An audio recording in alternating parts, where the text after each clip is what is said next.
सांसद जी ने लगातार ये कहा है कि हमने पीएमजेएसवाई के तहत 250 किलोमीटर गाजीपुर में सड़कें बनवाई हैं जो उनके अधिकार क्षेत्र में था। हालांकि विपक्ष में थे इसलिए और कुछ नहीं बनवा सके थे। नहीं तो गाजीपुर, मुझे लगता है कि गाजीपुर की जनता जान रही है कि अब विपक्ष वालों को यहाँ से लोकसभा भेजने की कोई जरूरत नहीं है, क्योंकि जाने के बाद वो यही रोएंगे कि हम विपक्ष में थे, हम गाजीपुर के लिए कुछ कर नहीं पाए।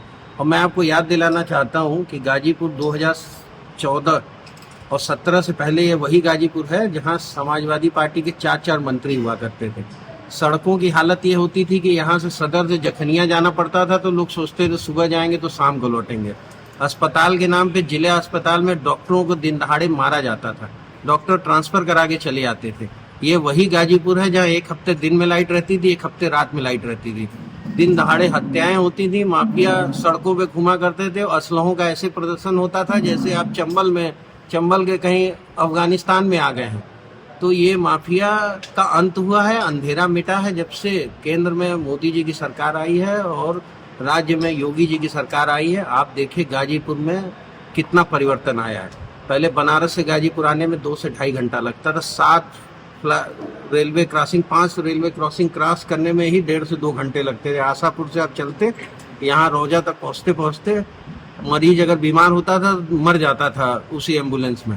आज आप 1-1.25 घंटे में बनारस से गाजीपुर आ सकते हैं।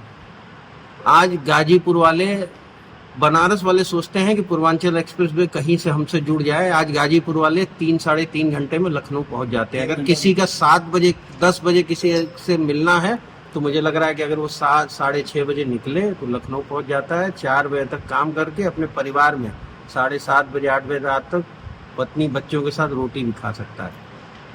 बिजली आप देखिए गाजीपुर, जहाँ मैं भी उस समय विधायक हो गया था, जब रात में यहाँ से गुजरता था बिजली नहीं रहती थी तो मैं पूछता था गाड़ी में जो लोग बैठे रहते थे कौन सा समय चल रहा है, दिन वाला बिजली वाला हफ्ता चला था कि रात वाला। आप लोग भूले नहीं होंगे। आज देखिए गाजीपुर में 220 करोड़ का मेडिकल कॉलेज बन के तैयार है, दूसरा वर्ष है, बच्चे पढ़ रहे हैं। आज जो एक पुल गाजीपुर का बना है, उस आपने देखा होगा वीर अब्दुल हमीदपुर की क्या स्थिति थी। वो कभी भी जर्जर होके गिर सकता था, खराब हो सकता था।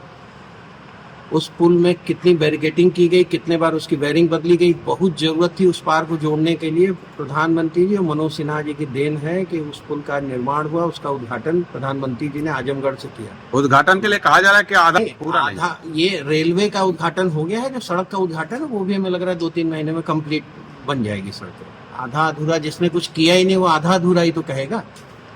तो इतनी बड़ी बड़ी योजनाएं, आज गाजीपुर के सारे स्टेशन आप देख लीजिए, पहले के स्टेशन के फोटोग्राफ देख लीजिए, आज गाजीपुर के स्टेशन के देख लीजिए। आप गोरखपुर इस मंडल के जो ट्रेनिंग सेंटर है वो देखिए, गाजीपुर का सौभाग्य है, रेलवे ट्रेनिंग सेंटर यहाँ बना। आप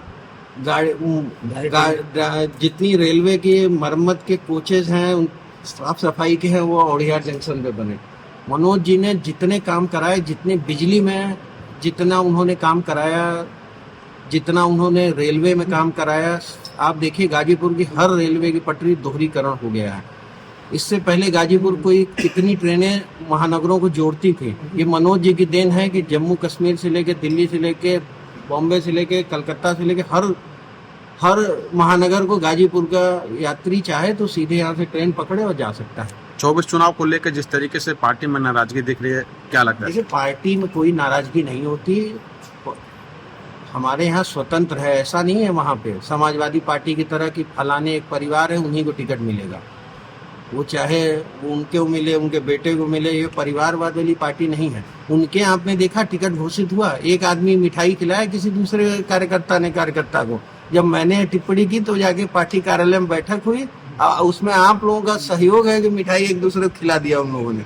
हमारे यहाँ विचार, एक सोच, एक विचार की पार्टी है, विचारधारा की पार्टी है। 100 लोग टिकट मांगते हैं। समाजवादी पार्टी में आप बता दिए किसी एक आदमी ने आवेदन किया हो टिकट का? आप बताइए। मैं सबसे पूछ रहा हूँ कि किसी की हैसियत थी कि जो समाजवादी पार्टी में अफजाल अंसारी के रहते टिकट मांग ले? हमारे पार्टी में मनोज जी, एलजी इतने बड़े पद पे हैं, हमारा एक मामूली कार्यकर्ता भी एप्लीकेशन देके जाता है। सर उन्होंने भी टिकट, जिलाध्यक्ष जिनके आप नाम ले रहे हैं वो भी एप्लीकेशन जिलाध्यक्ष जी को देके गए, उनका भी नाम लखनऊ गया। तो हमारे यहाँ परंपरागत एक कमेटी है वो निर्णय लेती है कौन सा प्रत्याशी किस विचारधारा का है, किस जाति का है, किस सोच का है, कौन विकास के प्रति कितना सचेत है, उस हिसाब से हमारे यहाँ टिकट दिया जाता है। हमारे यहाँ ये प्रावधान नहीं है कि जब तक फलाने फाटक जिंदा नहीं है तब तक वह लड़िए चुनाव। हमारे कोई भी चुनाव लड़ सकता है, कांग्रेस जी लड़ सकते हैं। विकास की बात नहीं, तहसील भवन के साथ जो कम्युनिटी सेंटर है वो बन के रेडी हो गया है ना। एक चीज मैं आपको बता दूं, मेरे साथ चलिए निरीक्षण कर लीजिए। और तहसील भवन में जो कुछ काम पेंडिंग है वो मैं आपको विश्वास दिलाता हूं कि जैसे आचार संहिता खत्म होगा उसके 3 महीने 2 महीने के अंदर वो कंप्लीट हो जाएगा।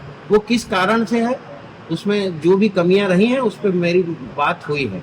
आप देखिए गाजीपुर में कोई फायर स्टेशन नहीं था, हमने फायर स्टेशन चालू किया। आज कितनी फसलें अगर खेत में खड़ी हैं, आप कहीं आग लग जाए तो कोई दमकल की गाड़ी एक सदर को छोड़ के कहीं और थी। लेकिन आप सही इलाके में अभी तक नहीं बनी।